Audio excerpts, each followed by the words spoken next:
Boa noite todo mundo, boa noite todas, todos, todos, etc e tal. Vocês acho que estão me ouvindo bem, né? Imagino que sim.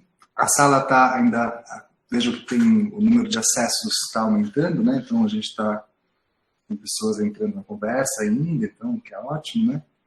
De todo modo, eu vou já fazer essa abertura nossa aqui, inicial, né? Que a gente vai ganhando um pouco de tempo também para a conversa poder rolar com mais tranquilidade, com mais calma, com mais tempo depois. Então, primeiro, queria dizer saúde e anarquia a todos, né? Saúde e liberdade. Eu estou aqui na Autonomia Literária, na editora, que emprestou para a gente sediar aqui essa transmissão ao vivo os computadores deles aqui, então estou eu e Renato. Renato quiser falar oi aqui, galera. Oi, gente. Estamos eu e Renato aqui furando a quarentena. Exatamente isso. Trabalho, claro, mas em nome do trabalho, tudo se pode. Estamos aqui e então queria agradecer, deixar aqui, né, gravado esse agradecimento aqui à Autonomia Literária por sediar a gente nessa conversa e sediar esse espaço que a gente possa transmitir no YouTube. Tem um anúncio na frente do seu rosto, na transmissão do YouTube. Pronto, corrigido. E então, queria fazer alguns anúncios iniciais, assim, uns recados meio burocráticos, né, assim, meio de praxe. Então, essa é uma atividade, né, sediada pela Faculdade de Educação da Unicamp, né, pelo Programa de Pós-Graduação em Educação da Unicamp. E, então, a gente está usando aqui o sistema do Google Meeting justamente por isso, porque a Unicamp tem um acordo, um contrato, né, uma relação íntima com a Google. E aí, durante o período de quarentena, a Google liberou os aplicativos do Google Suite para todas as universidades do Brasil, inclusive a Unicamp.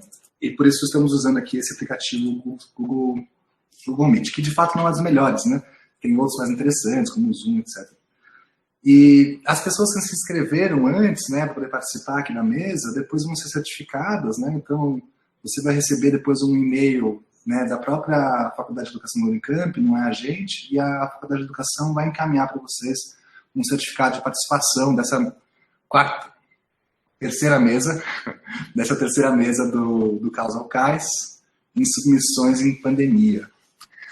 Vou pedir para vocês, assim, para poder andar bem a conversa e tentar equalizar um pouco a transmissão de dados, que enquanto vocês não estiverem falando no microfone, quando não estiverem com a palavra, né, pedir para vocês desligarem tanto a câmera como o microfone. Quando essa conexão, essa conversa está muito carregada, tem muitas câmeras ligadas, muitos microfones, além dos ruídos que acontecem, que dão uma atrapalhada em geral da conversa, da comunicação, quando tem muitos dados de imagem, pessoas que estão acessando por telefones, usando pacote 3G, 4G, ou estão com uma internet um pouco mais frágil, e tem muitas oscilações. Então a gente pede gentilmente vocês que desliguem suas câmeras e microfones enquanto não estiverem com a palavra. Né? A transmissão, essa conversa é transmitida agora no canal do YouTube do Caos ao Cais, e depois vai ficar disponível tanto nesse canal como também no canal da Faculdade de Educação da Unicamp. E acho que de recados burocráticos que eu tinha a dizer era mais ou menos isso. Burocracia infinita. Então, por favor, desliguem microfones e câmeras, etc. Do Caos ao Cais. O Caos ao Cais é um agenciamento de pesquisa, de produção de vida, que se articulou no ano passado, né, com figuras muito importantes na minha vida, como Matheus Verdu, Mirelle Correia, Alan Cadbele, e professores ilustres também, como o professor Silvio Galo, o professor Alexandrina, que devem estar aqui na sala. E essas pessoas, nesse agenciamento, tentaram criar um encontro que fosse um encontro feito por estudantes, né? E em que a gente pudesse promover mesas, debates, encontros, conversações que tivessem intersecções com arte, performance, e filosofia e pensamento, né? O pessoal do ano passado se intitulou como Estudantes da Diferença. Eu até gosto desse nome, assim, às vezes ele me soa um pouco, não sei. Eu gosto desse nome, é um bom nome, Estudantes da Diferença. Então, são essas pessoas que continuam organizando esse encontro, né? Inclusive eu e o Renato, que entramos esse ano. E a nossa tentativa dessa vez é tentar aproveitar esse dispositivo aí tecnológico, né, do vídeo, da câmera, né, dessas presenças que estão aqui, né? Porque agora temos 88 pessoas presentes em algum lugar do planeta, né? Se conectando com a minha fala agora. Então, como ativar essa presença para algo que pudesse promover, ou falar sobre, ou falar com, ou instaurar práticas de insubmissão? Então, o que nos interessa, o que nos interessar na promoção desses encontros é promover práticas insubmissas. Né? Por mais que estamos aqui todos meio comportados, mas também não, né? Vimos assim, né, ontem, né, que em Minnesota, né, manifestantes incendiaram o prédio da polícia, só para deixar gravado mesmo, né, incendiaram o prédio da polícia depois da morte de um homem negro que foi abordado na saída de uma loja. E esse tipo de práticas são práticas que nos interessam, práticas que incendeiam, que põem fogo no pensamento, põem fogo no corpo, põem fogo na nossa percepção. E o formato de hoje desse encontro, né, a gente vai ter 2 falas iniciais, né, primeiro a Sabrina Andrade, depois o João da Mata. Essas falas são falas de abertura, fogo nos racistas, valeu André pelo comentário, fogo nos racistas, isso mesmo. A gente vai ter 2 falas de 20 minutos, que são aberturas de conversa, né, assim, o João e a Sabrina vão abrir um espaço para a gente poder pensar junto, e depois desse espaço a gente vai abrir para perguntas, né, conversação.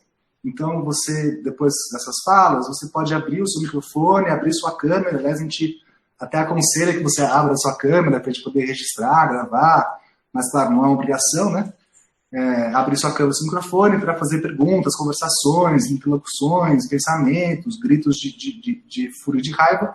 Inclusive, nessa parte da conversa, tanto o Jonathan como a Marcele, que eu acho que já estão aqui já com a gente, também estão disponíveis para poder conversar sobre a performance deles, que eles fizeram agora há pouco, antes de começar. E aí, vou apresentar aqui o João e a Sabrina, com muita alegria, assim, são 2 pessoas que eu conheci pessoalmente em momentos bem pontuais, mas das quais eu acompanho o trabalho há algum tempo e me interesso bastante pelas práticas que têm realizado. Sabrina Andrade, ela é psicóloga clínica e ela flerta principalmente com filosofia da diferença. E atualmente ela é doutoranda de psicologia clínica na PUC de São Paulo, no núcleo de estudos das subjetividades com a professora Sueli Ronick.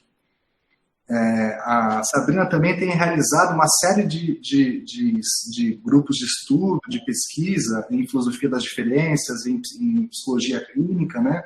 Promovidos através do perfil do Instagram dela, Nomadismos Clínicos. Depois eu posso colocar no chat disponível para quem quiser procurar atrás. A Sabrina tem elaborado esses grupos de pesquisa de trabalho. Então, Sabrina Andrade, essa pessoa. E o João da Mata é o mais antigo colaborador em atividade da somaterapia. Faz quase 30 anos que ele tem investigado através de livros, publicações, pesquisas, grupos de terapia, palestras, cursos, tanto no Brasil como fora do Brasil, e desenvolveu pesquisas sobre somaterapia também no meio acadêmico, doutorando em psicologia na Federal do Fluminense, do Rio de Janeiro, em sociologia em Portugal pela Universidade de Lisboa, e fez um pós-doc agora, em história também na Universidade Federal Fluminense. Então, sem mais delongas e sem mais apresentações, vou passar a palavra para a Sabrina, mas antes queria só fazer um breve comentário, assim, né, para abrir o nosso escopo, já que tem gente entrando ainda também. Né, essa mesa sobre cuidados me interessou profundamente propor essa mesa, e por isso estou mediando essa mesa, porque me interessa muito esse tema. Se os cuidados, né, nunca pensei os cuidados fora do escopo do apoio mútuo, que é uma coisa muito cara para nós anarquistas, né? O cuidado não é individual, como o Estado quer que seja, como o mercado quer que seja, que deva nos cuidar, cada um que cuide de si, né? Não sei se cada um cuide de si, eu acho que eu gosto de cuidar de mim enquanto cuido dos outros. E esses outros também não são só pessoas, né? Outros interespécies, né? seres, palavras, pensamentos, ideias. Então, por isso a gente pensou essa mesa de cuidados, subjetividade e pandemia. Como pensar, né? Como fazer essas práticas de cuidado nesse cenário que nós vivemos. Então, agora sim, sem mais delongas, passar a palavra para Sabrina Andrade. Sabrina, você está aí? Sim, estou aqui. Maravilha. Então, a palavra é sua. Obrigadíssimo pela presença. Bom, eu que agradeço imensamente. Estou feliz da vida, assim, me senti muito agraciada com esse convite, muito abraçada, depois de muito tempo sem abraçar ninguém, e muito acalentada. Estou um pouco nervosa, sabe? Mas estou aqui me dando com esse lugar de nervosismo, assim, de uma forma carinhosa também, justamente pela alegria de estar aqui. Então, mais uma vez, eu quero agradecer o convite ao Rafael e aos estudantes da Diferença, que eu quero falar o nome deles aqui, o Alan, o Marcelo, o Matheus, a Mirelle, o Rafael e o Renato, e parabenizar por esse evento que eu não conhecia, o do cais ao cosmos, do cosmos ao cais, ao caos, sei lá, as coisas andam tão misturadas, né? Na forma que a gente vem experimentando ultimamente. E, contudo, depois do convite, eu fiquei pensando, assim, né, sobre a relevância do que falar aqui. A minha atividade principal hoje é a clínica de consultório, são esses grupos de estudo que eu tenho feito, as supervisões, mas eu passei pela performance muito tempo. Já trabalhei com a Marcele, lá em Belo Horizonte, inclusive. Já trabalhei com esquizodrama. Assim, lugares, vamos dizer... Eu não acho a clínica individual careta, tá? De jeito nenhum. Mas lugares, assim, que vão extrapolar um pouco, né? Esse lugar comum de pensar clínica, que para mim está muito próximo à questão do cuidado, né? Para mim são quase sinônimos, embora exista, claro, uma problemática que pode haver aí em cima disso. E, ultimamente, né, muito se tem falado, ele até citou ali meu Instagram, que não é um Instagram profissional necessariamente, né, nesses tempos neoliberais, essas coisas ficam tão misturadas, mas muito tem se falado sobre esse novo modelo, né, que se impõe à clínica, que é a questão da clínica online, né? Novas descobertas aí, experimentações, etc. Mas pensei, se isso é a questão relevante, sabe? Se é aí que está o buraco da minhoca mesmo das nossas questões atuais, né? Então, gente, eu vou trazer uma discussão aqui através de um texto. Eu já estou agora mais tranquila, que eu já falei um pouco. O texto é justamente porque eu gosto de falar pra caramba, eu sou meio prolixa, e eu acho que no texto eu consigo, assim, enxugar um pouco melhor as ideias, assim, talvez julgar uma bomba aí para vocês, e a gente vê depois o que ressoa para pegar e continuar, certo? Ele não está muito grande, nem muito pequeno também, está um pouco. Eu vou tentar ler aqui da melhor forma possível para um entendimento, né, dessas palavras. Então, vamos lá. O nome que eu dei ao texto é Solidariedade Desobediente, que seria, digamos, uma das minhas investigações atuais. Então, no Brasil, no final de 2018, muitos de nós, analistas e terapeutas, perdemos a mão em nossos consultórios durante o processo eleitoral e estivemos colados ao sentimento de impotência e perplexidade com os matizes com os quais a realidade se apresentava então.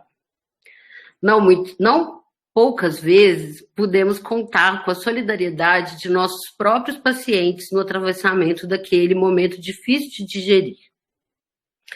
A questão é que a circunscrição dos lugares tipificados se desorganizou um pouco na urgência da assistência mútua necessária naquele momento. uma espécie de destituição de lugares e papéis sociais que nos fazem assistir juntos à ruína de um tempo histórico. Considerando que, não raramente, nós, cuidadores, nos esforçamos em carregar um pouco de naturalidade e distanciamento no atravessamento de certos ocorridos clínicos, penso que essa emergência é desobediente ao status quo, mas carrega consigo algo de mais valioso e que não passa pelo valor da sessão, mas pelos vínculos vitais constituídos em nossas relações. Naquele momento, diferentemente do que esperávamos, pudemos experimentar juntos nossa precariedade, nossas zonas de ruína que se encontravam em contemplação mútua através de um triste e difícil processo de dessubjetivação coletiva, na morte processual daquilo que acreditávamos incorruptível em nossas existências. Como nos lembra Deleuze, toda forma é precária, pois depende das relações de forças e suas mutações. Bom, esqueci de avisar que eu vou falar em deleuzianês também, mas depois a gente pode fazer contorno nisso aí. Nesse momento, a ideia de uma solidariedade desobediente, presente nos textos finais do meu mestrado, mas que não pude compreender devidamente, emergiu como campo multiplicitário, continuando a tilintar como pergunta insurgente, viva e aberta para ser experimentada. Nesse instante, a experimento através da interlocução com os ouvintes deste evento, na possibilidade de nos disponibilizarmos aos incorporais que transversalizam este encontro e sua temática de cuidado, subjetividade e pandemia. Ainda no ano de 2018, durante uma viagem ao estado do Pará, no rescaldo da eleição para presidente da República, a questão da solidariedade desobediente retornou. O impacto da diferença de atmosfera entre as regiões me causou alívio, mas também trouxe a urgência de levantarmos alguma perplexidade pela diferença de nossas formas de ver a vida e concebermos seus sentidos. Sentidos são invenções que se ramificam pela trama social e podem ser transformados na modulação de nossos desejos. Essa velha questão da produção desejante torna-se ainda mais urgente quando percebemos a força de cristalização das formas de vida servindo tão voluntariamente aos aparelhos de captura. Mesmo agora, com o novo cenário mundial atribuído aos efeitos do coronavírus, continuamos às voltas com velhos problemas e algumas particularidades agravadas pelo cenário político. Brutos governos não querem liquidar apenas nossa capacidade de sermos afetados pelas forças do mundo. Eles querem decidir fantasmagoricamente sobre os efeitos que certas substâncias possam ter ou não em um organismo convalescente. Depois de anos atentos aos perigos dos enunciados científicos como produtores de verdades dominantes, muitas vezes em prol da indústria farmacêutica, vivemos nesse instante uma problemática ainda mais bizarra, a das possibilidades políticas da banalização de saberes científicos e filosóficos endossada por líderes apedeutas. Afinal de contas, residimos ao sul da linha do Equador e vivemos no Brasil, território que se configura como novo epicentro da pandemia. Os perigos da transcendência nunca foram tão claros, borbulham na superfície da realidade. Um modelo de futuro pouco tem a contribuir com o presente, por mais agonizante que seja a nossa realidade.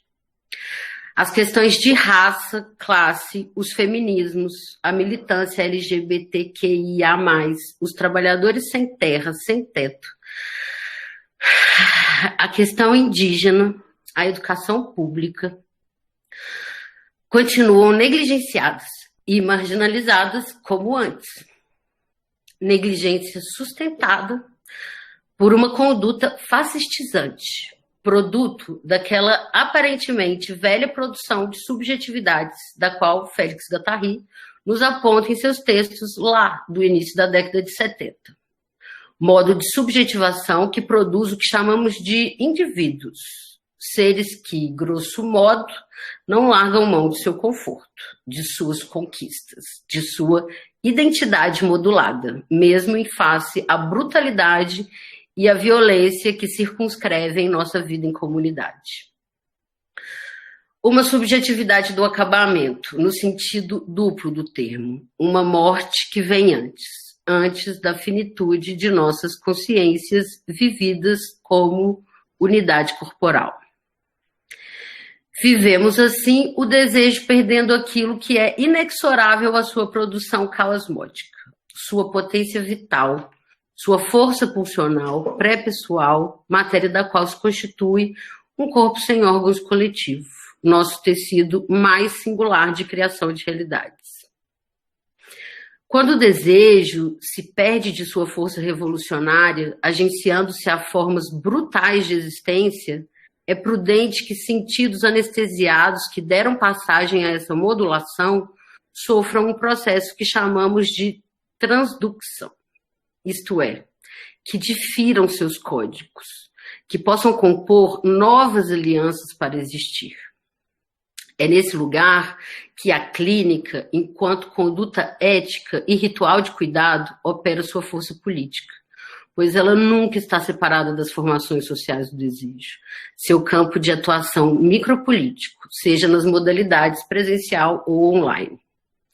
É muito prudente produzir encontros que desviem os afetos que nos levam a ver a vida como um produto acabado pela força de desgastados, porém funcionais condicionamentos.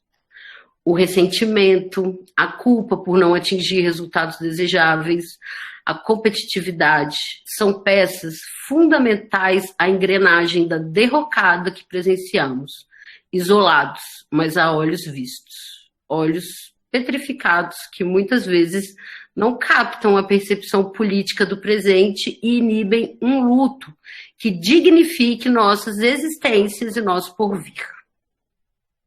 Não negar o que nos acomete, disponibilizar-se e afetar-se pela história que tecemos, deixar de ser blasé, abrir mão das individualidades conquistadas e de uma falsa ideia de progresso que ameaça a vida de muitas espécies na estratosfera terrestre, é tarefa vital daqueles que querem cuidar de seus germens de futuro.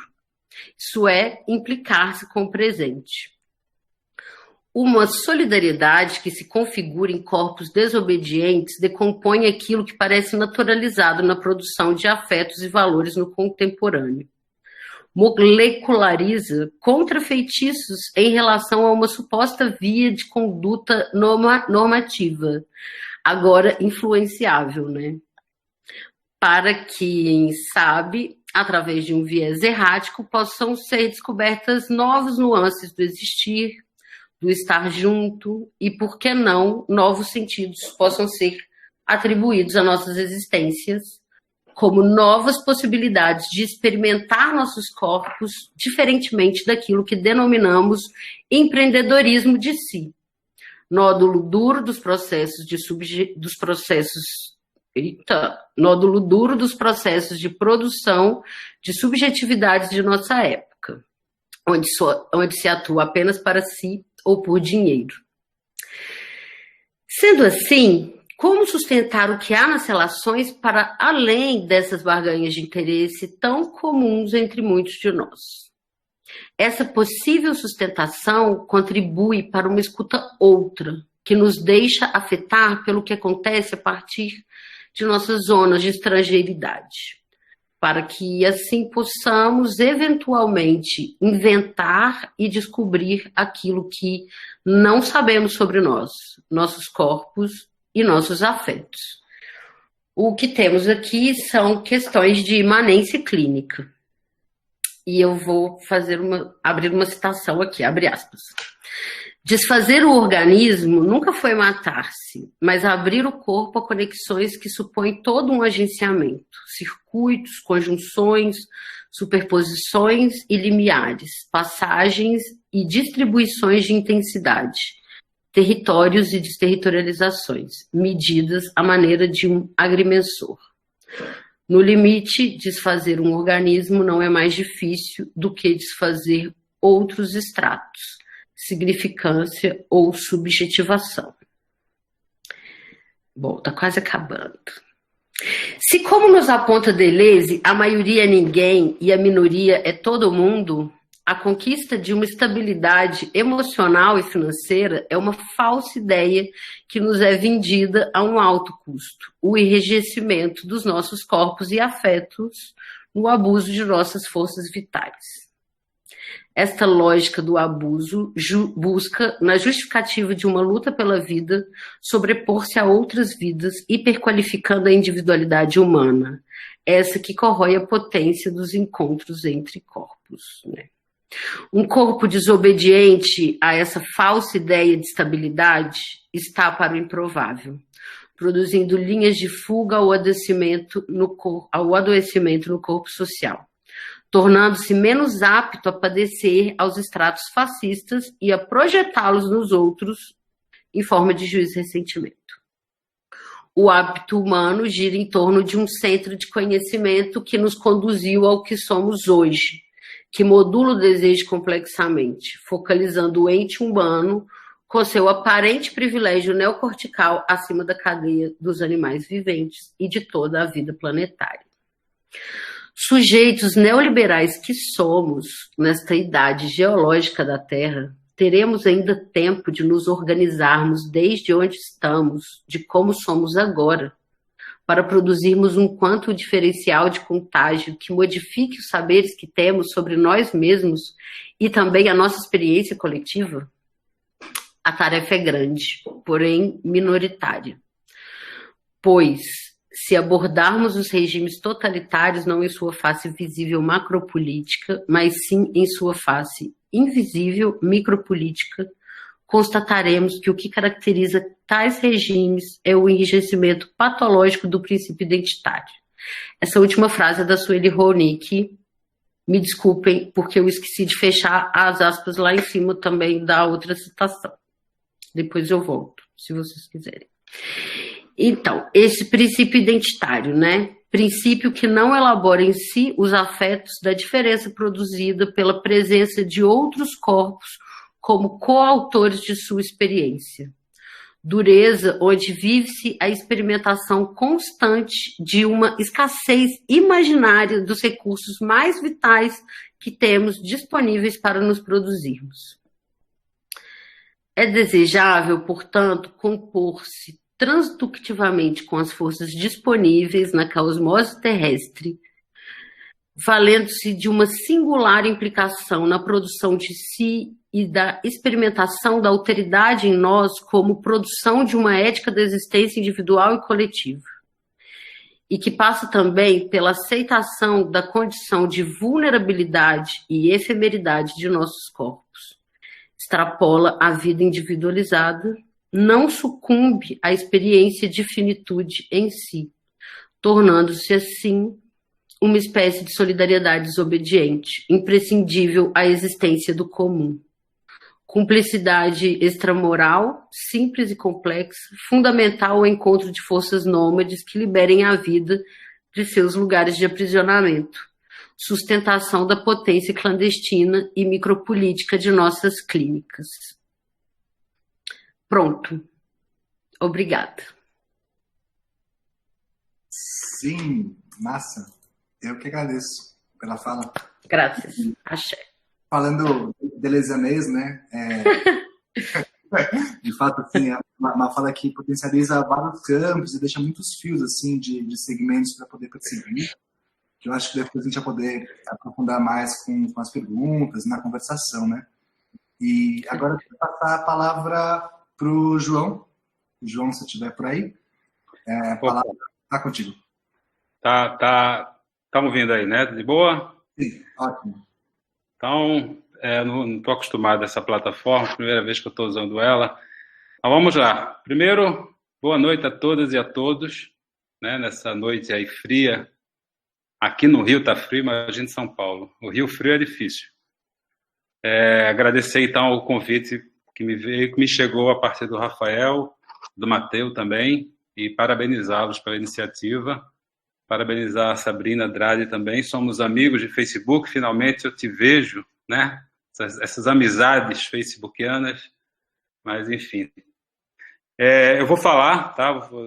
Peguei alguns tópicos a partir de um pensamento mais livre, não organizei a partir de um texto, como a Sabrina falou. Espero que consiga também fazer disparar algumas questões, algumas reflexões, e sempre pensando a partir de uma perspectiva libertária, anarquista, que é o que me interessa e acredito que interessa também a algumas pessoas que estão aqui, porque são muitas análises que a gente está bombardeado cotidianamente, né? Desde a grande mídia, intelectuais. Eu acho que é preciso a gente conseguir, mais do que absorver essas análises todas, decodificá-las, produzir interpretações críticas, para também extrair daí algo possível que nos fortaleça, nos potencialize também a encontrar algumas possibilidades de recriação, de produção de sentido. E tentando pegar alguns pontos, né, do tema proposto, entre cuidado, subjetividade e pandemia. Na verdade, a pandemia é um grande guarda-chuva que nos chegou, que nos tomou de assalto, né? De repente, meados de março, a gente se viu confinados, uma espécie de grande prisão domiciliar coletiva para uma determinada faixa de quem pode viver isso, que a gente sabe que tem pessoas que não podem e outros que alimentam o desejo de não querer, mas eu entendo que a pandemia e o que isso nos provoca como uma reflexão de vida, né, e a tentativa de um exercício de análise crítica, porque a gente está vivendo esse momento ainda presente, é difícil, eu entendo, conseguir interpretá-lo na própria vivência da coisa, ela é atravessada também por outros fenômenos que, especialmente aqui no Brasil, nós estamos vivendo de forma bastante intensa, né? Sobretudo a emergência, já há algum tempo, do que a gente pode chamar de bolsonarismo, emergência dos fascismos, e a capilarização disso pela sociedade, pelas relações, às vezes peculiarizada também nas relações familiares, nas relações afetivas, né? E essa alma cebosa, como se diz em Recife, em Pernambuco, sou pernambucano, que não consegue diminuir além de 30% da faixa da população que ainda adere a esse pensamento. Então, estou ressaltando isso porque eu penso que a gente está vivendo uma espécie de situações que se sobrepõem permanentemente entre o que é o receio, o medo, a insegurança produzida pela pandemia, pelo Covid-19, o vai e vem dessas lutas da grande política, da política vulgar que a gente está vivendo pelo fascismo, o próprio capitalismo hegemônico, a virtualização da economia, o aumento das desigualdades. O mundo está cada vez mais desiguais, frutos de um capitalismo hegemônico que a gente está vivendo e que produz nossas formas de estar, nossas formas de viver, né? Então, me interessa então pensar uma análise do tempo presente a partir, portanto, dessa perspectiva libertária, para a gente justamente poder pensar, a despeito do que está posto e que provavelmente vai continuar durante muito tempo, a criação, a elaboração de subjetividades outras, de vidas outras, né? De subjetividades e intersubjetividades, que a despeito do que se coloca, não precisamos e não podemos, e é urgente não sucumbir ao que tá aí. E se a pandemia, o fascismo crescente, a caretice que nos assola, ela é algo que produz uma série de, diria até, adoecimentos ou sofrimentos de toda a ordem, desesperança, medo, né? Quem trabalha com a psicologia, com a educação, enfim, quem está em contato com pessoas está vendo, né? Quem tem o mínimo de sensibilidade está vendo que isso tudo está produzindo nas nossas relações familiares. Eu penso também que a situação, por se tornar, ou por se apresentar como um momento limítrofe, ele pode abrir uma possibilidade de um redimensionamento de nossas existências, né? Uma abertura ética, muito típica a momentos limítrofes como esse.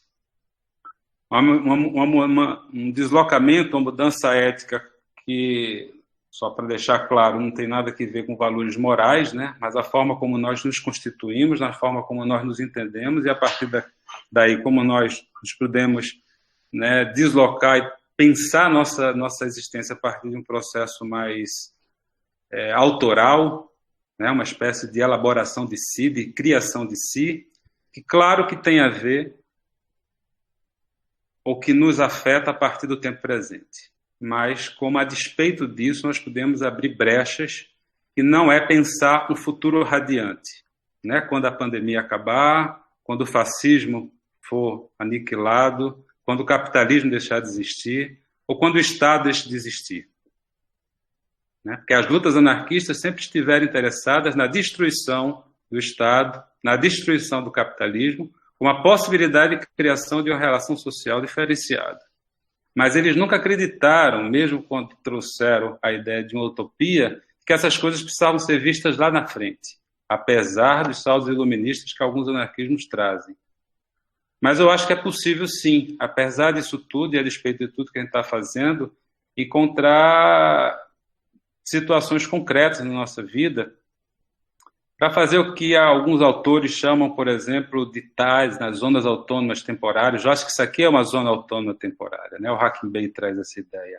Como é possível pensar que a autonomia, as práticas de liberdade, elas não se colocam distantes de nós, mas sim, quase sempre elas podem ser temporárias mesmo, né? O próprio nome se autodefine, né? Uma zona de autonomia temporária e transitória. Se esse tempo a ser vivificado ele é de alguns minutos, alguns dias, alguns meses, isso não importa, mas o que importa é a possibilidade desses instantes. Eu acho que um conceito muito próximo também o Michel Foucault traz, né, na ideia da heterotopia, que é justamente tentar trazer para perto espaços outros que se coloquem, não como um espaço que está lá adiante, mas que são presentificados, e que eu acho que, só para concluir, tem a ver com o que um outro autor, que eu gosto muito, chamado Michel Onfray, chama de apax existencial. Ou seja, 3 diferentes conceitos para definir a mesma coisa, que eu acho que nos ajuda a pensar o presente, né? Como podemos estabelecer nossas zonas autônomas ou como nós conseguimos produzir nossas heterotopias no presente ou como nós conseguimos criar nossos instantes de autonomia. E aí me interessa pensar muito essa ideia da autonomia ou da liberdade a partir de uma ideia de liberdade como uma prática, não como um lugar a ser atingido, né? A liberdade é um conceito hoje muito vulgarizado, né? Eu lembro que na ascensão do Bush, no primeiro mandato dele, a palavra liberdade, por exemplo, foi usada 70 e poucas vezes no seu discurso. Na mesma época, eu entrei num banco aqui no Rio, no Banco do Brasil, especificamente, e tinha uma propaganda que era uma garota segurando um cartão de crédito, dizendo: a liberdade cabe no seu bolso, né? Ou seja, eu sou tão livre quanto mais o meu limite de crédito for estendido. O próprio consumo também, muitas vezes, sendo colocado como uma certa salvaguarda das mazelas. Também, em outra situação aqui no Rio, num shopping, eu fui por ocasião lá, e tinha cartazes espalhados por todo o shopping, dizendo: nada que um bom dia de compra não cure. Então, todos esses atravessamentos, seja pelo consumo, pela noção vulgar de liberdades, estão atravessados. E, de alguma forma, eu acredito que parcela da população ainda alimente a ideia de que possamos viver uma noção de liberdade a partir do que está posto. Me dá um verdadeiro asco essa ideia de um capitalismo humanizado, de um capitalismo bonzinho, de um desenvolvimento sustentável, que pode haver na sociedade, tal qual que ela se apresenta hoje, uma abertura para que depois da pandemia nós conseguimos criar relações mais respeitosas dentro do modelo capitalista. Eu não, sinceramente, consigo compreender isso. Ou é possível uma ruptura completa dos paradigmas, das relações de força que nos atravessam, ou a gente pode estar dourando a pílula, como se diz, né? Recentemente eu vi, algumas pessoas me mandaram umas matérias, experiências que começam a surgir na Holanda, como a tentativa de diminuir o consumo, né? Tentativa de diminuir, né, a emissão de CO2, deslocar a matriz energética do petróleo, por exemplo, mas sempre dentro da lógica de um capitalismo restaurado. Sempre dentro da lógica de um capitalismo de braços dados com o Estado. Então, para mim, enquanto houver Estado e capitalismo, não é possível realmente se criar a noção de liberdade. A pandemia nos coloca esse momento limítrofe, né, para a gente pensar a possibilidade, no meu entendimento, de criar uma outra relação completamente nova, onde o apoio mútuo, inclusive, seja visto, em certa medida, como contraponto à solidariedade. Porque essa solidariedade, tal qual ela é vivida por aí, muitas vezes pelas religiões e pelos estados, ela não passa, muitas vezes, de esmolas, de caridade, que mantém a condição daquele que ajuda na relação de poder daquele que é ajudado. Sempre numa relação de subalternização e de poder.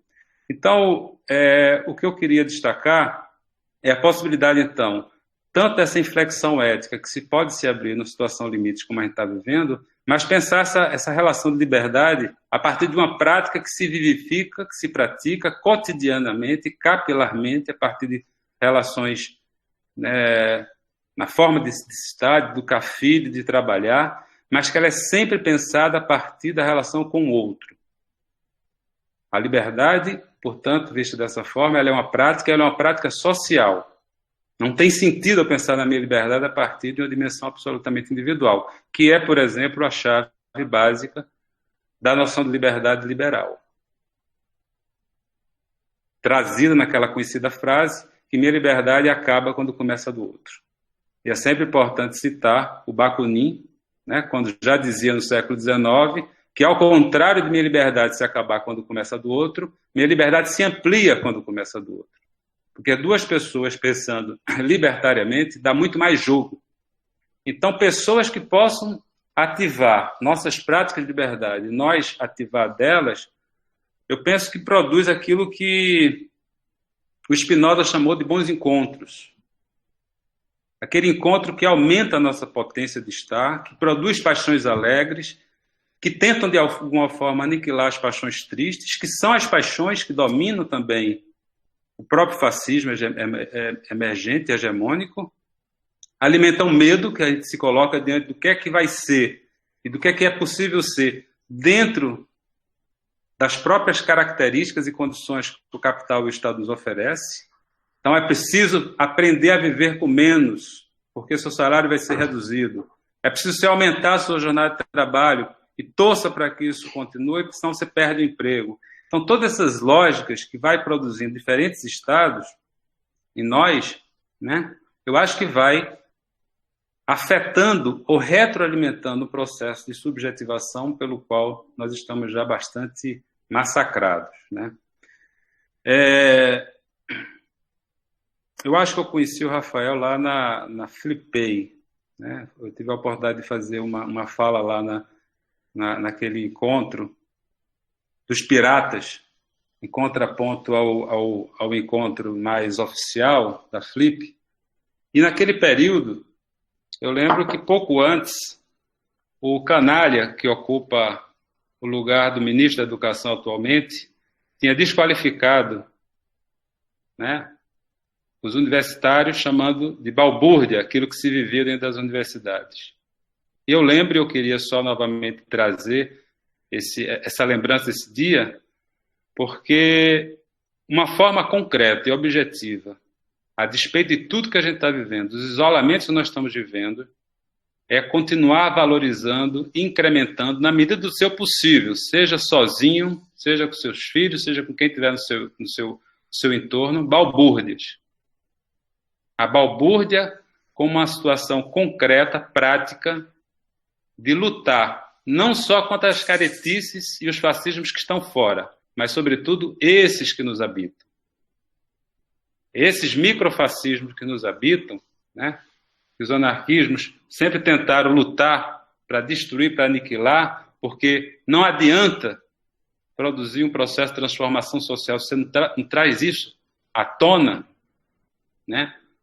O Reich, que não era um anarquista, também falou isso, denunciou o marxismo de Estado, que mais na frente ele chamou de fascismo vermelho, que ele via, né, que aquela revolução social e política que tinha se transformado a União Soviética tinha se transformado da ditadura do proletariado na ditadura sob o proletariado.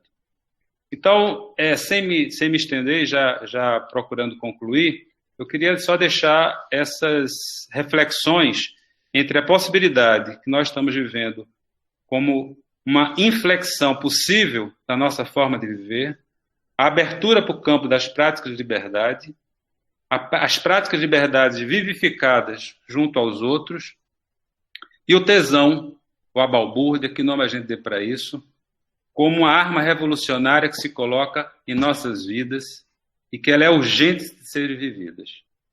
Então, acho que é isso. Muito obrigado. Acho que a gente pode bater um papo agora e desenvolver um pouco mais essas ideias, mas eu acho que o momento não é um momento de tristeza nem medo. Desculpe a escatologia, mas quem tem cu tem medo. Né?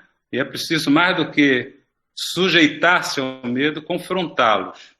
O próprio medo que nos habita, o medo do outro, porque passou a ser uma ameaça, o outro, né? O outro pode ser o contágio eminente. E esse tipo de medo é aquele que nos coloca numa situação de paralisia. É aquele que nos produz a situação de antecipar a situação. É o medo do medo.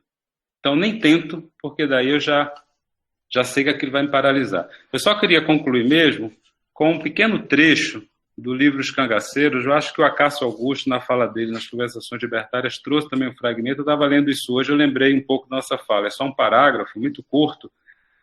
Os Cangaceiros foi um grupo libertário francês. Eles escolheram esse nome em referência também ao cangaço brasileiro, do final dos anos 80, um grupo basicamente de luta anticarcerária, né, que trabalhava já naquele período a questão do abolicionismo penal.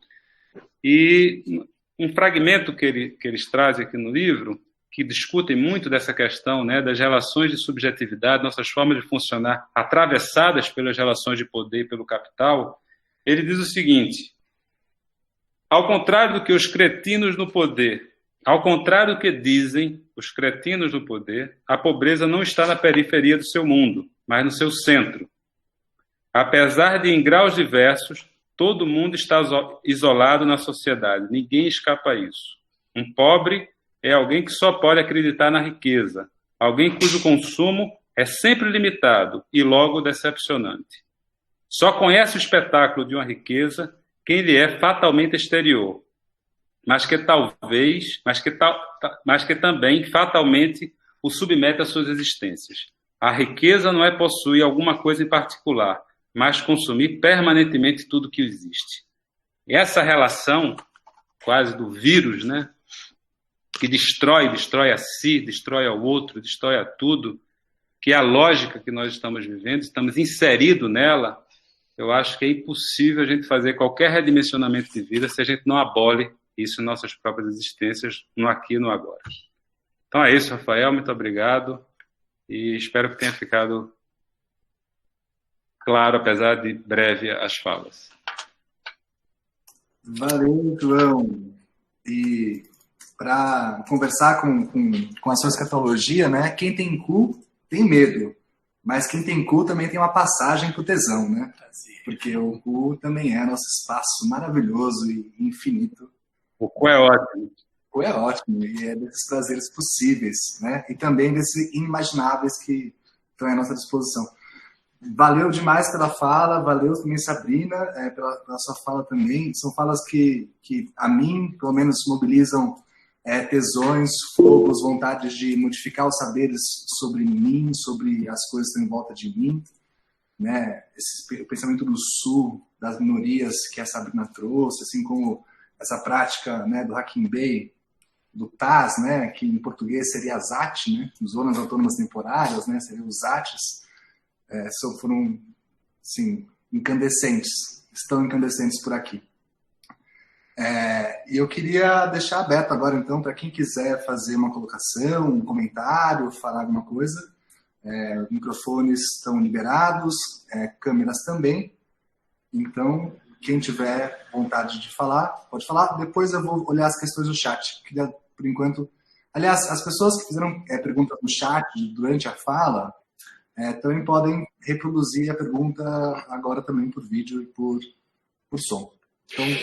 Eu quero perguntar para o João, aproveitar essa oportunidade aqui, há muito desejada, de poder ter uma interlocução assim, mais próxima e direta. Assim, pensando, deixa eu ver assim, como que eu articulo. Pensando duas coisas, né? Um encontro das nossas falas, né? Talvez aí, pelo menos pelo que eu percebi, dessa questão da força capital, né? Modulando os nossos desejos e mesmo reprimindo em alguns aspectos, induzindo, criando corpos outros que não conhecem sua potência, digamos assim, o que pode um corpo, né? A clássica pergunta. E você terminou com uma questão que eu não vou lembrá-la aqui, ipsis literi, mas você termina com essa questão de produzir isso, né? De como produzir, talvez, essa saída libertária. E eu tenho muita curiosidade pela Soma, embora não tenha feito... Eu te procurei quando eu fui para São Paulo, eu lembro, mas quando eu fui fazer mestrado. Mas acabou que não rolou de fazer e eu continuo, assim, desejosa com a Soma no horizonte. Mas, então, sobre essa questão do corpo e do desejo modulado, fragmentado, enrijecido, né? Distante do que ele pode. Essa prática, né, da somoterapia, que vai trabalhar o corpo, o tesão, que vai, vamos dizer, tocar essa potência, tocar essa sensibilidade, a pele, o que quer que seja, né? Eu queria que você dissesse um pouco da potência dessa prática, assim como eu vi na minha vida a performance mesmo, né? A potência dessas práticas nessa produção de liberdade, né? Sei lá, é por aí. Mas eu vou... Antes do João falar, eu acho que talvez tenha arrumado um bloquinho assim, de perguntas. Eu vou tentar trazer mais umas delas aqui no chat também. Tá. A Isabela, aqui na conversa, a Isabela Alves, perguntou: o medo faz correr ou nos move para a luta? De que vale viver sem a liberdade? E aqui no chat do YouTube, calma, tá rolando aqui. O professor Bruno Seminaro perguntou: tudo bem que a liberdade não cabe no capitalismo, mas fora do capitalismo, existirá a liberdade? Ou estamos construindo mais um ídolo de pés de barro? Acho que a gente pode fazer essas três, depois eu faço mais perguntas. Quem quiser também se pronunciar, pode pronunciar pelo microfone. Então, tanto o João... Não, vou comentar só um pouco, depois eu passo a bola para a Sabina, também, porque ela me perguntou. Bom, Sabrina, eu lembro que a gente chegou a se falar e espero que em breve possamos estar juntos e praticando a Soma, porque eu acho que agora um dos grandes desafios da Soma é esse, né? Como é que a gente consegue fazer uma prática corporal, onde o toque, a luta, né? A prática da capoeira, tantos outros elementos que fazem parte ali da prática da Soma podem ser feitos, né? Então, eu tenho trabalhado no que dá, por enquanto, com os grupos que estão em atividade por videoconferência, com todas as limitações. Acho que tem algumas pessoas que nos ouvem agora aí, que fazem parte desses grupos e estão vendo como está sendo difícil, né, essa relação. Eu peço até um agradecimento a elas por estarem conseguindo pensar isso junto. Eu vou tentar ser bem breve, né? Bom, a proposta da Soma, ela surge como uma proposta pedagógica terapêutica em pleno período da ditadura militar, né? O Roberto Freire, eu acho que é uma pessoa que é sempre importante estar sendo trazida, porque, apesar de ter sido um escritor bastante conhecido no Brasil, décadas de 60, 70, até início dos anos 2000, é um intelectual que ainda fica nas bordas daqui. O próprio Silvio Galo, um certo momento, não sei nem se ele lembra disso, comentava, né? Se o Roberto fosse um pensador francês, certamente o pensamento dele estaria muito mais globalizado, é horrível falar isso, mas enfim, teria muito mais alcance. Mas o Roberto tem uma pegada ali no final da década de 60, né, que ele dizia algo que talvez seja difícil para a gente e que talvez comece a se apresentar no nosso cenário breve. Ele dizia que às vezes era muito difícil para uma pessoa que estava na luta política contra o fascismo dos militares procurar algum apoio psicológico. Porque o risco da denúncia era claro ali, era concreto, né? A Cecília Coimbra, professora aposentada aqui da UF, figura maravilhosa, fundamental também na psicologia, pensamento crítico, no livro Os Guardiões da Ordem, ela vai se debruçar justamente sobre isso, né? Psicólogos, psicólogas, psiquiatras que trabalhavam a serviço da ditadura como dedo duro. Bom, então, fazendo essa breve contextualização, nesse contexto que a Soma emerge, justamente como um processo que está intimamente ligado às práticas libertárias, né, a tentativa de justamente de busca, de criação de espaço de liberdade dentro de um contexto bastante opressor.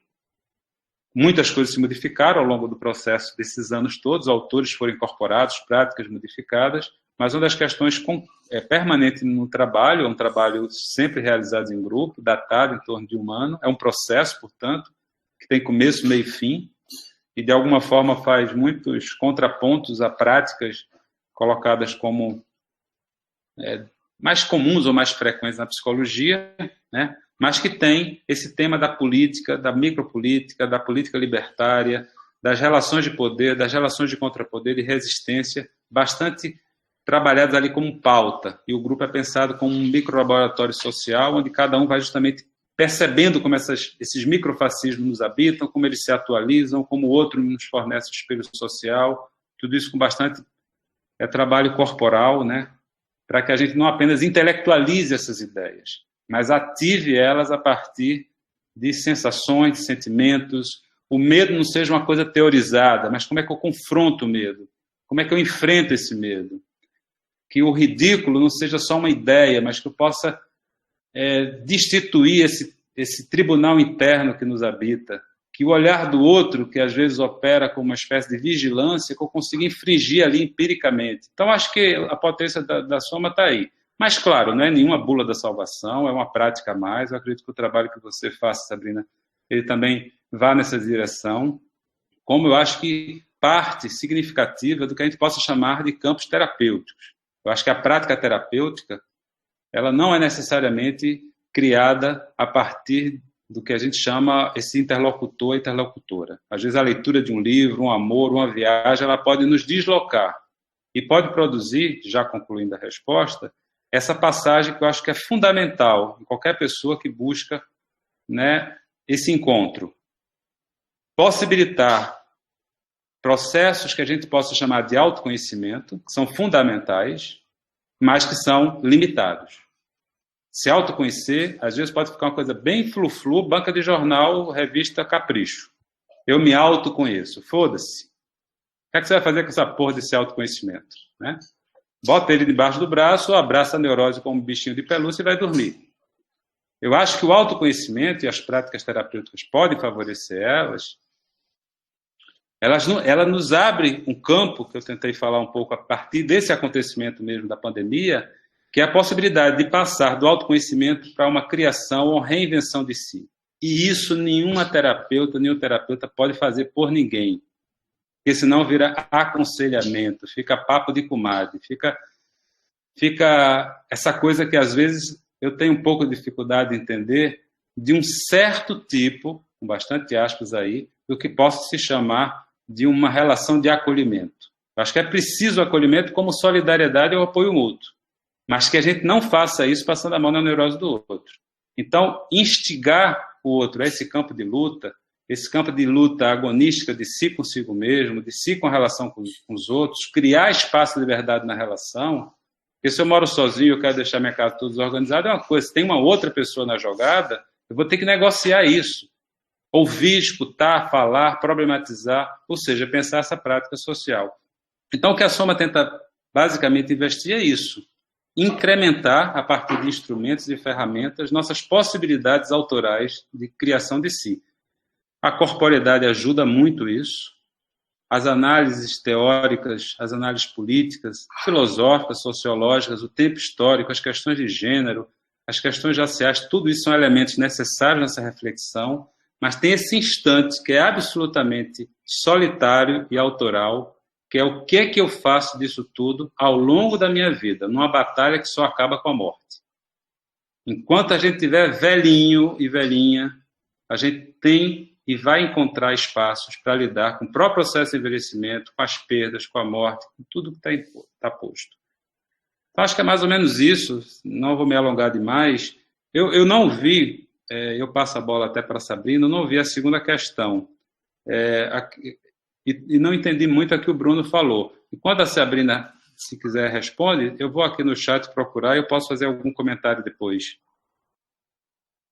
Então, Sabrina, se você quiser falar um pouquinho dessas questões que o Rafael trouxe, aí eu vou dar uma olhada aqui no chat e pegar essas, ler novamente para entendê-las.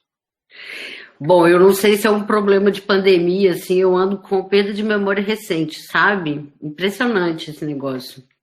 Perda de memória recente e, assim, com o universo onírico atravessando o tempo que eu estou acordada.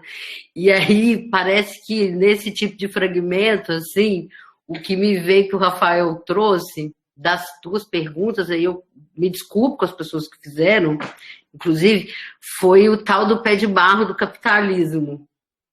Não teve uma coisa que terminou no pé de barro do capitalismo? Sim, teve.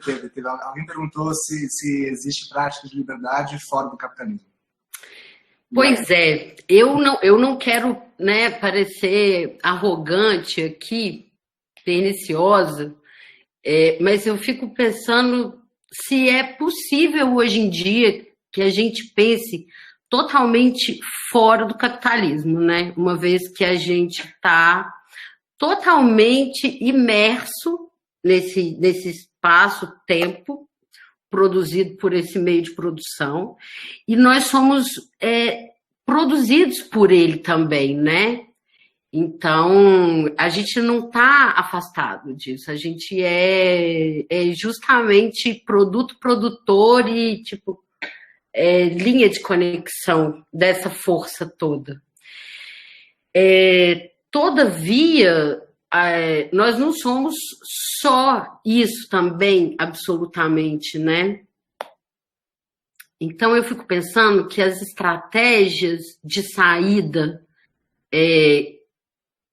que sim, eu penso que devem ser radicais, sabe? Tanto no nível micropolítico como macropolítico, elas precisam levar em conta já esse contágio, sabe?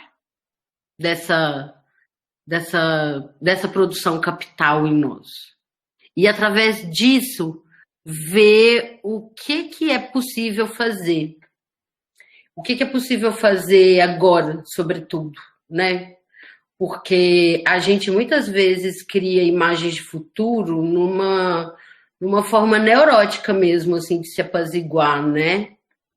Essa questão de poder imaginar, projetar, ela tem um lugar, inclusive político, importante, né? Mas se ela se torna o lugar, como é que eu posso dizer?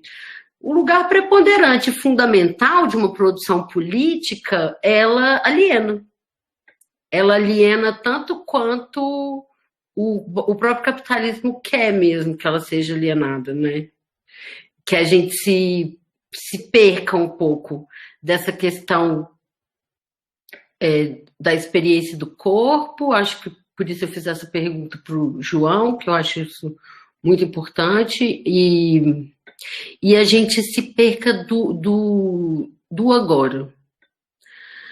Eu falei no texto muito brevemente sobre a questão da instabilidade, né? Da estabilidade em nós, que eu acho que é uma questão que com a pandemia ela fica agravada. E nós, enquanto viventes, assim, e atravessados por essa cultura, inclusive, que vem de uma ideia de muita estabilidade, de muito sucesso, de muito, sabe, de estar muito ali, muito legal e tudo, eu fico pensando que um lugar de instabilidade ele se torna, inclusive, muito mais perigoso, né? Não que a instabilidade também deva, né, fique...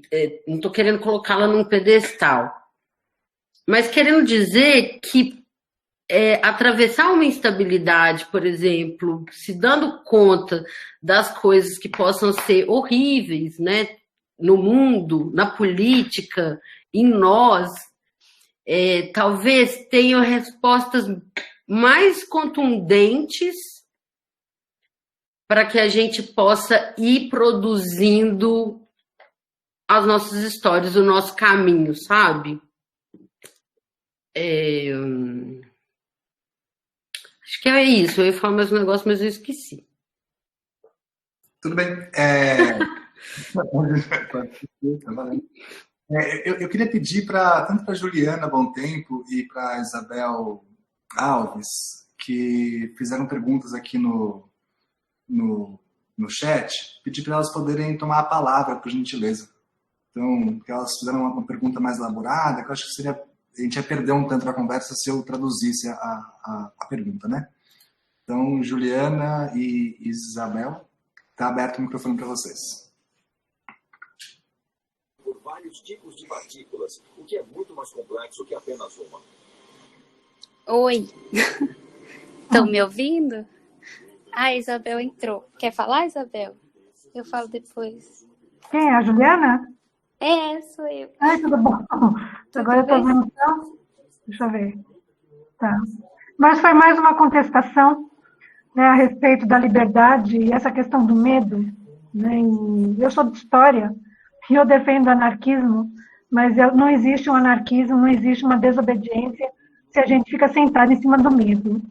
Então, se há essa exigência, né, que a gente vá para o trabalho, então que a gente levante as bandeiras e saiamos para pedir que quem está no governo saia.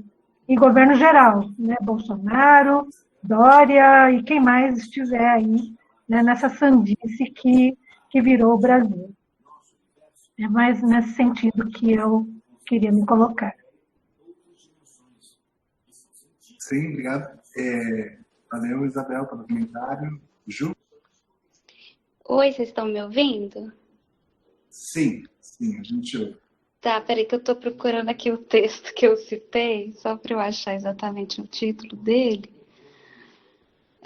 Só um minuto, eu já vou achar, mas é um texto do Jacques Rancière que está na N-1 agora. Achei. Chama Uma Boa Oportunidade? É uma pergunta. O título do texto é esse, Uma Boa Oportunidade é uma pergunta, né?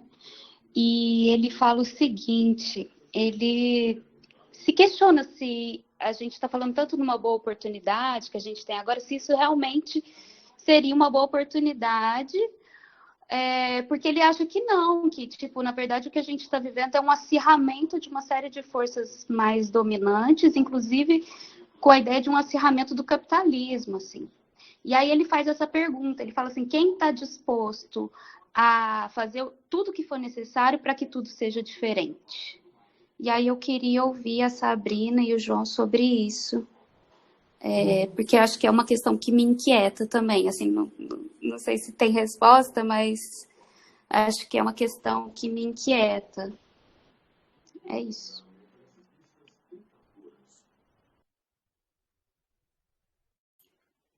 Valeu, Sabrina, e valeu, Isabel e Ju.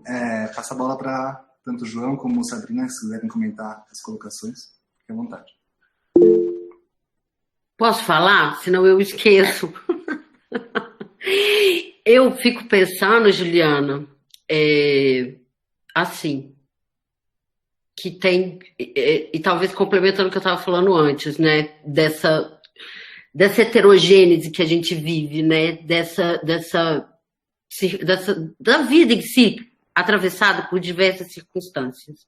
Então, eu penso assim, que tem uma coisa é entrar num apaziguamento e numa defesa daquilo que nos é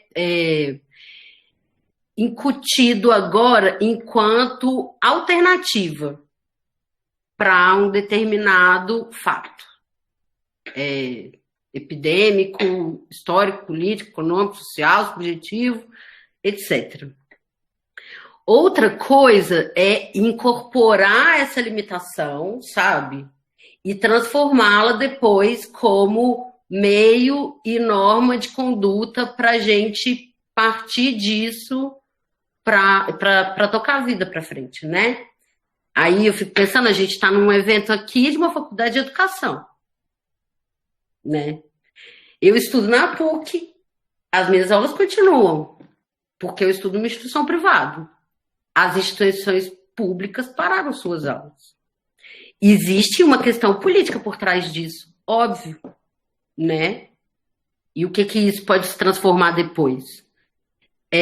Bom, eu não vou falar da minha questão pessoal com as aulas continuarem ou não. Aliás, posso até falar, mas existe algo por trás aí que é importante que a gente problematize, sabe? Enquanto oportunidade, enquanto uma questão que, porventura, acontece dentro de um determinado momento, se for possível, num determinado momento se for possível, né?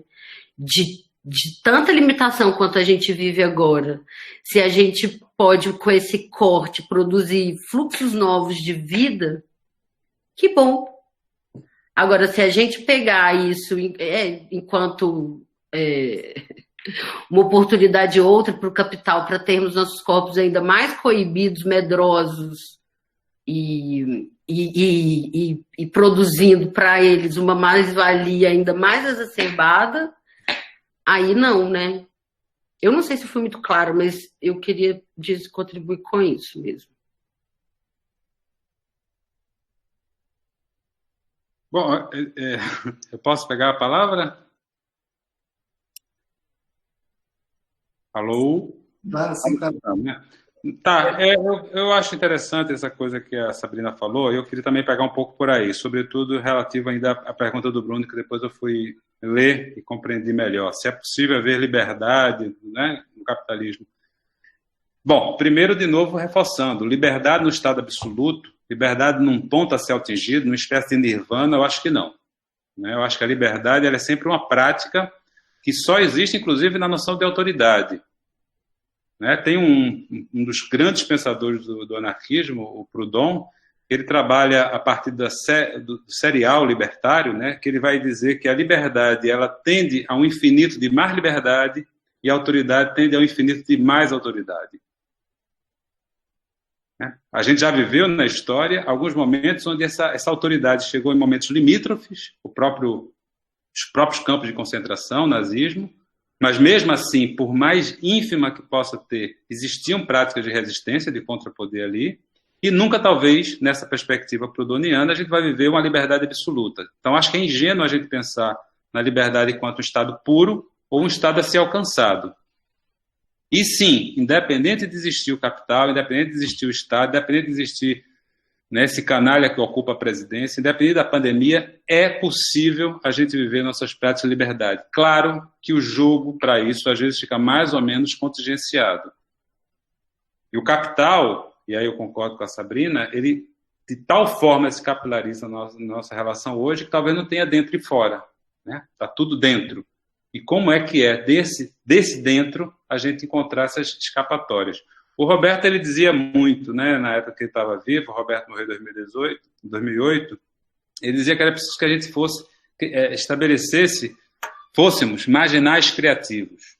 Né? Marginais no sentido de viver às margens e produzir um jeito diferente, que não é necessariamente a forma de viver e produzir do capitalismo, mas, de alguma forma, vivendo nele também, né? ou a despeito dele.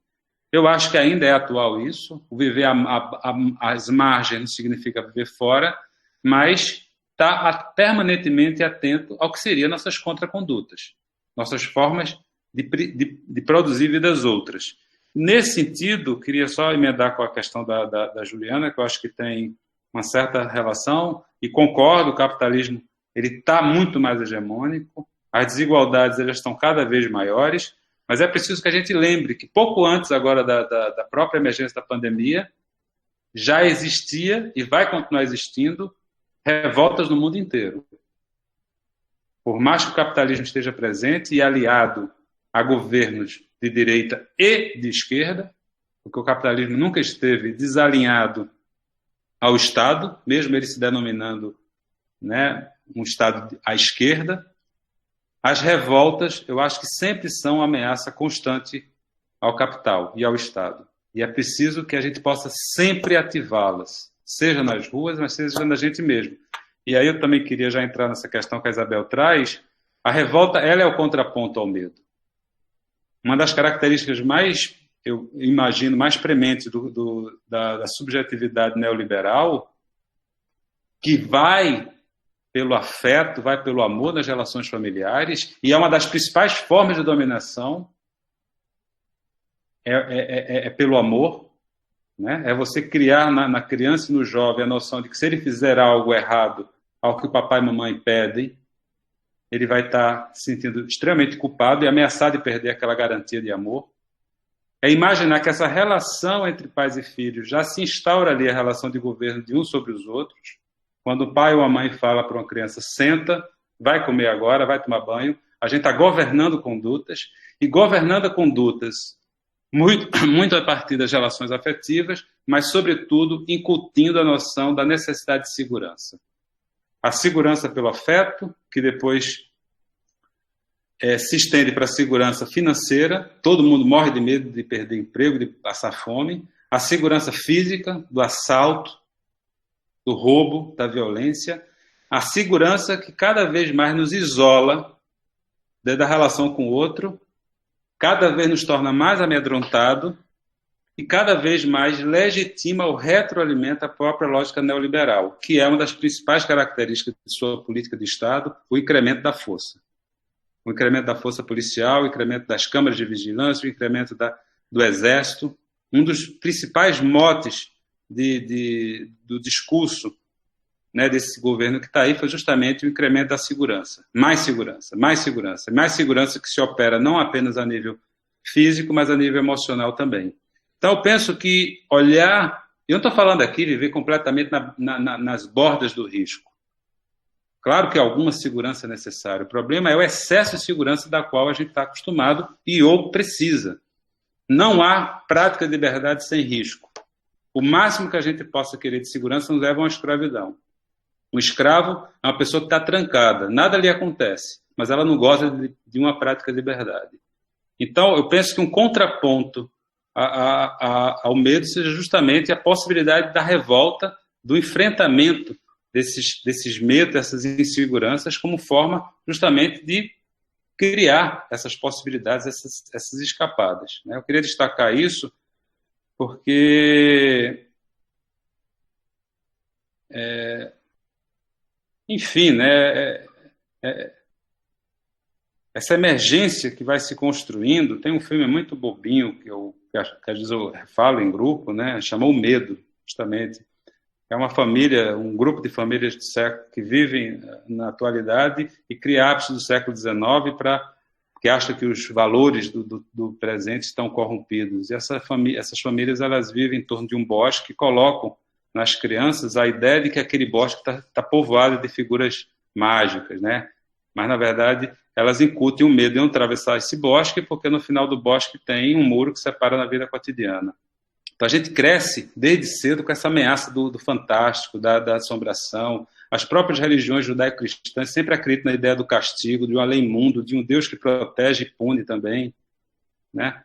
Então, acho que é preciso a gente romper esses medos, né? Eu lembro quando eu era criança, minha mãe dizia assim, olha, não vai para a rua que a perna cabeluda vai lhe pegar. E eu via aquela porcaria daquela perna cabeluda. Porque o medo é tão grande que a gente produz essas realidades. Só que, ao produzir essas realidades, a gente vai se incutindo na ideia de que, se a gente ampliar nossas práticas de liberdade, alguma punição vem, castigo vem. o castigo afetivo da recusa amorosa, sobretudo no âmbito mais dos afetos, e o castigo da polícia, do tribunal, né? O pessoal está corrigindo aqui, chama a vila, desculpem. Não é o medo, não, a vila. Bom, é isso, acho que eu estou me estendendo, não sei se eu respondi essas questões, mas eu acho que é um tema fundamental, esse tema da relação entre o apaziguamento de nossas condutas, nos tornando bicho manso e nos afastando da nossa revolta, e o enfrentamento, o resgate dessa insurgência, porque, como dizia o Rambo, o insuportável é quando nada fica insuportável, fica tudo apaziguado. Essa cultura da paz é um horror. Bom, acho que eu me empolguei aqui, vamos lá. Pode se empolgar, tá tudo valendo. Assim, acho que é bem sobre isso mesmo. E essa conversa é uma conversa bem incendiária, justamente nesse contraponto de ao invés de permanecer no medo, a gente sair do medo para a revolta, né? E até em mim, né, nos últimos dias, tive dias de muita captura desse medo, dessa tristeza, assim, né? Então, ouvir vocês, estar conversando com vocês, está sendo, né? Um incendiar aí de revolta. A gente está chegando mais ou menos no fim agora do nosso encontro. Eu queria deixar aberto para, se alguém quiser fazer um comentário, fazer agora. Senão a gente pode, de repente, abrir a palavra tanto para a Sabrina como para o João fazerem um comentário final. Então, eu gostaria. Eu gostaria também. Eu gostaria, sim. Então, posso falar rapidinho? Isabel, vai lá, por favor. Deixa eu complementar a história do João. Acho que a gente tem quase a mesma idade. E eu sou filha de militar, neta de militar, bisneta de militar. E eu me lembro que quando teve aquele festival da música, né, que o Vandré cantou, a gente estava assistindo a TV e estava todo aquele alvoroço, né, do Jair Rodrigues cantando e ganhando o festival. Meu pai na sala falava assim: essa juventude é corajosa. Né? E foi essa fala que me deu coragem para estar em vários movimentos nas diretas já. E essa é uma coisa assombrosa, como é que a gente vê, né, os jovens e várias pessoas escolheram o militarismo para reger um país. Incrível, incrível. Mas é isso que eu queria contar para vocês, né, para assim, reduzir um pouco o medo. O medo existe, mas existe as duas maneiras, ou a gente corre ou a gente luta. É isso, gente. Muito bom.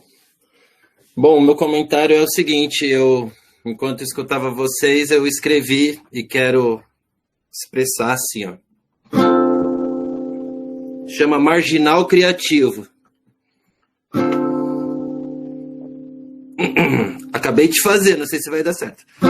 Passa a mão em minha neurose, foda-se nossa negociação. Criador eu, de um eu autoral, solitário. Liberdade alienatória, venha roubar a minha história, fazer perder sua autoridade. De verdade, viver o perigo da instabilidade, contagiosa instabilidade. Verdade, capital luciférico, angélico luminoso, me libertando da condicional de um cárcere privado. Zona de ruína, ativa a revolta. Oh, zona de ruína, ativa a revolta. Revoltado amor. Zona de ruína, ativa a revolta. Zona de ruína, ativa a revolta. Revoltado amor. Meus olhos teleficados, meus dedos amarelos e quadrados, subalterno a uma tela touch e a balbúrdia de esfíncteres gozados. Obrigado. Mas... Muito bom. Valeu. Palmas. Gente, geniais esses comentários agora, sem dúvida, assim, Isabel e André, pela canção, que fascinante. Poderíamos encerrar assim, a não ser que talvez Sabrina ou João queiram fazer um comentário final. Eu adorei essa frase, os esfíncteres gozados, assim, então, se alguém quiser fazer um comentário final, assim, tá aberto, tanto Sabrina como o João, e senão a gente talvez possa encaminhar para o nosso encerramento. Eu quero. Fala, Sabrina, depois eu falo. Bom, eu quero mais uma vez agradecer. Eu não lembro direito também, eu tô aqui na perda da memória total, né? Mas eu não lembro se eu agradeci todo mundo assim, né? Não necessariamente também só pessoalmente, mas agradecer a oportunidade ainda de ter espaços como esse, e principalmente ter espaços como esse para falar da questão do cuidado, da questão da clínica, das questões das práticas psi também, com esse agenciamento mais político, digamos assim, mais político e mais inventivo, né? Porque a nossa hegemonia ainda nesse campo é de uma caretice insuportável. Então, muito me alegra esse espaço, estar aqui e vamos produzir mais coisas assim. Então, axé. Muito obrigada. Eu também queria me despedir de todas e todos, agradecer ao convite, vida longa ao projeto, convidá-los também para amanhã, a gente está continuando aí nossas conversações libertárias, vamos falar um tema também caro aos anarquismos, que é a questão do abolicionismo penal, e uma quase invisibilidade dessa população carcerária, né? Quase não entra nas estatísticas aí, mas se morre dentro das prisões, se morre pelas prisões, se morre junto às prisões, então convidado a todas e a todos amanhã às 20 horas, tá? Eu queria só, de novo, agradecer e eu queria trazer uma ideia, assim, porque eu acho que a gente está trabalhando, debatendo, conversando, trocando aqui a partir de um pensamento menor no sentido de ser contra-hegemônico, e a sua força está nisso. Mas, às vezes, há uma certa solidão nisso, uma certa solidão anarquista ou libertária, o que nome a gente dê para isso.